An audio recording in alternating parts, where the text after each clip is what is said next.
Hello everyone. तो next topic जिस पे हम बात करेंगे वो है nature of philosophy. Simple word में नेचर का मतलब रहता है qualities of a thing. Qualities हर एक चीज़ में होती हैं, चाहे वो पर्सन की बात की जाए, चाहे थिंग की बात की जाए, या फिलॉसफी एज ए सब्जेक्ट की बात की जाए। हर एक चीज़ का नेचर होता है जिसके थ्रू हम चीज़ को अच्छे से समझ पाते हैं। तो अगर फिलॉसफी को समझना है तो हमें उसका नेचर समझना पड़ेगा, but it is bit complicated. Philosophy का छोड़िए, आप इंसान की बात करते हैं। हम ह्यूमन बीइंग का नेचर कैसा होता है, मैं आपको पूछूं आपका नेचर कैसा है तो आप क्या बताएंगे? मैं ऐसा हूँ, ऐसा हूँ, ऐसा हूँ। क्या आप रियल में ऐसे हैं? रियल क्यों बोल रहा हूँ मैं?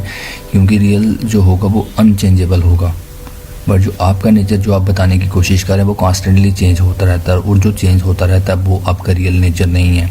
अगर आपको अपना रियल नेचर समझना है तो आपको अपना वो क्वालिटीज समझनी पड़ेंगी जो अनचेंजेबल हैं, जो बाय बर्थ आपके साथ हैं और अभी भी कॉन्स्टेंटली चल रही हैं, बट हम उन क्वालिटीज़ को कई बार आइडेंटिफाई ही नहीं कर पाते हैं। इसलिए हम अपने रियल नेचर को नहीं जान पाते, क्योंकि जिस नेचर को आप डिफाइन कर रहे हो, जो आप अपने आप को समझ रहे हो, वो आपका रियल नेचर नहीं है।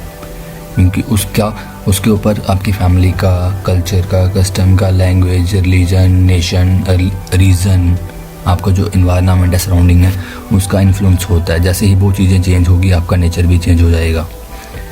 तो जो चेंज हो जाए वो आप नहीं हो, वो आपका रियल नेचर नहीं है। अगर आपको अपना रियल नेचर समझना है तो आपको इन सब चीज़ों को साइड पे रख के अनबाइज्ड होके सोचना पड़ेगा, तब जाके आप अपना रियल नेचर डिस्कवर कर पाएंगे।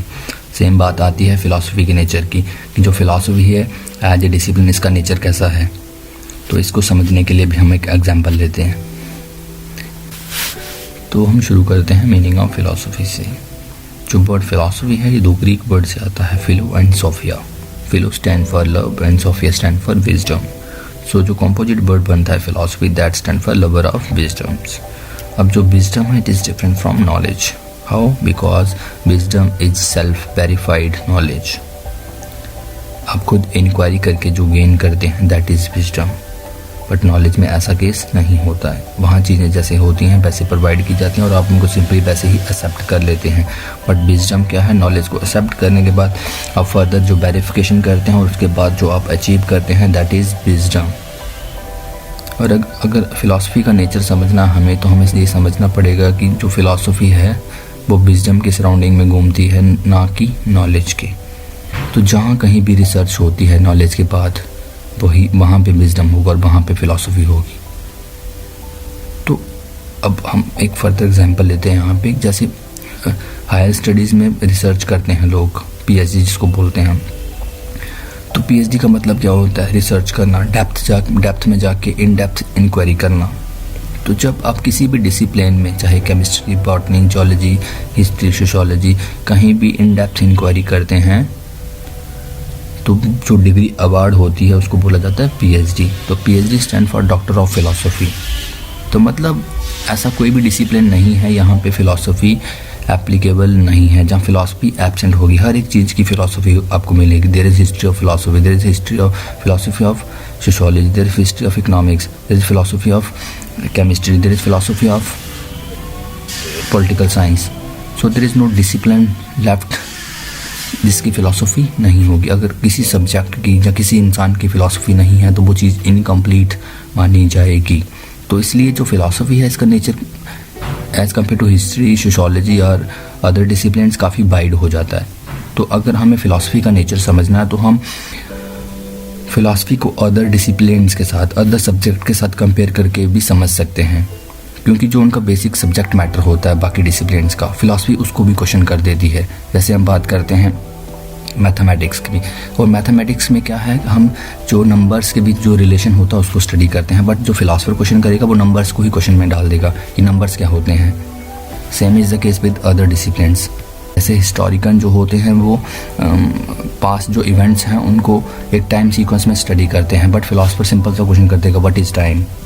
तो इस तरह से जितने भी डिसिप्लिन्स हैं उनके जो अंडरलाइंग प्रिंसिपल्स हैं फिलासफी उन्हीं को क्वेश्चंस कर देती है।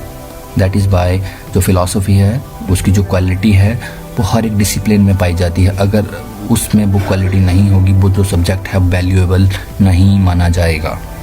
और अब जो फिलॉसफी है, अगर अनदर पॉइंट्स हम देखें तो इसकी जो मेथडोलॉजी है वो भी अदर डिसिप्लिन से अलग रहती है, क्योंकि जो बाकी के डिसिप्लिन्स हैं, चाहे history, economics, sociology, chemistry, botany, zoology, ये सब जो हैं वो एम्पिरिकल साइंसेस हैं, पॉजिटिव साइंसेस हैं, जो एक्सपीरियंस पे रिलाई करते हैं चीज़ों को प्रूव करने के लिए। तो मतलब यहाँ पे सिर्फ फैक्चुअल स्टडी होती है, बट फिलॉसफी में ऐसा नहीं है। फिलॉसफी जो होती है वहाँ पे मेनली क्या यूज़ की जाती है, लॉजिक। वहाँ पे आर्गूमेंट्स, रीजनिंग यूज़ की जाती है चीज़ों को डिफेंड करने के लिए, रादर देन कोई भी एम्पिरिकल प्रूफ या एम्पिरिकल एक्सपेरिमेंट नहीं चाहिए चीज़ों को डिफेंड करने के लिए। बट फिलॉसफी में क्या है, सिर्फ आर्गूमेंट्स और रीजनिंग। और बाकी के जितने भी डिसिप्लिन्स हैं जो पॉजिटिव साइंसेस जिनको हम बोल रहे हैं, वहाँ पे फैक्चुअल स्टडी होती है, एम्पिरिकल स्टडी होती है, और वहाँ पे आपको हर एक चीज़ एम्पिरिकली प्रूव करने पड़ेगी, तभी आप उसको एक्सेप्ट करेंगे। इसका मेन रीज़न ये है कि जो फिलॉसफी है, इसकी जो सब्जेक्ट मैटर है वो एब्स्ट्रैक्ट प्रॉब्लम्स होती हैं rather than concrete once.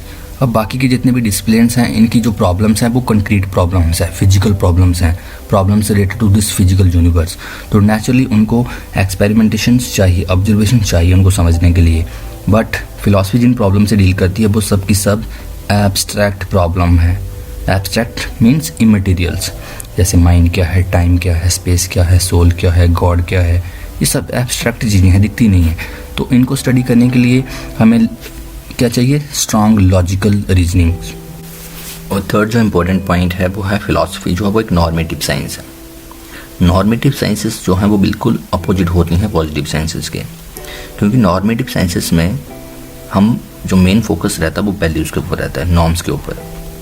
Norms और वैल्यूज़ वो चीज़ें हैं जो हमारे कंडक्ट, ह्यूमन कंडक्ट जो है उसको डिटरमाइन करती हैं, क्या सही है और क्या गलत है। ये सिर्फ नॉर्मेटिव साइंसेस ही डिसाइड करती हैं। पॉजिटिव साइंसेस में ऐसा कुछ भी नहीं होता है, क्योंकि वहाँ पे जो स्टडी होती हैं वो टोटली फैक्चुअल स्टडीज़ होती हैं, वैल्यू बेस्ड स्टडीज़ नहीं होती हैं। और जो ह्यूमन कंडक्ट है, it is outcome of values. अगर अच्छी वैल्यूज़ होंगी कंडक्ट अच्छा होगा, अगर वैल्यूज़ अच्छी नहीं होंगी ह्यूमन कंडक्ट अच्छा नहीं होगा। सो इन द एंड हम ये कह सकते हैं कि जो फिलॉसफी है उसके दो अल्टीमेट एंड है, अल्टीमेट एम है। फर्स्ट की जनरल प्रिंसिपल सेट करना सभी डिसिप्लिन के लिए, जैसे हमने बात की कि पीएचडी करते हैं आप किसी भी डिसिप्लिन में तो आपको डॉक्टर ऑफ फिलॉसफी बोला जाता है। डॉक्टर ऑफ फिलॉसफी मतलब जो विजडम जिन्होंने गेन किया हुआ है। तो आप किसी भी सब्जेक्ट में जब आप डेप्थ इंक्वायरी करेंगे वो फिलॉसफिकल ही होगी, वो फिलॉसफिकल इंक्वायरी होगी। और जो सेकंड पॉइंट रहता है वो नॉर्मेटिव क्राइटेरिया, वैल्यूज़ का। ये दो फोकस हैं फिलॉसफी के मेन, जो फिलॉसफी का नेचर डिटरमाइन करते हैं। एक तो वो चीज़ जो जनरल क्राइटेरिया सेट करे, और दूसरा जो वैल्यू बेस्ड एनालिसिस करे। ऐसा कोई भी जहाँ भी होगा वो फिलॉसफिकल चीज़ें होंगी। Thanks for watching.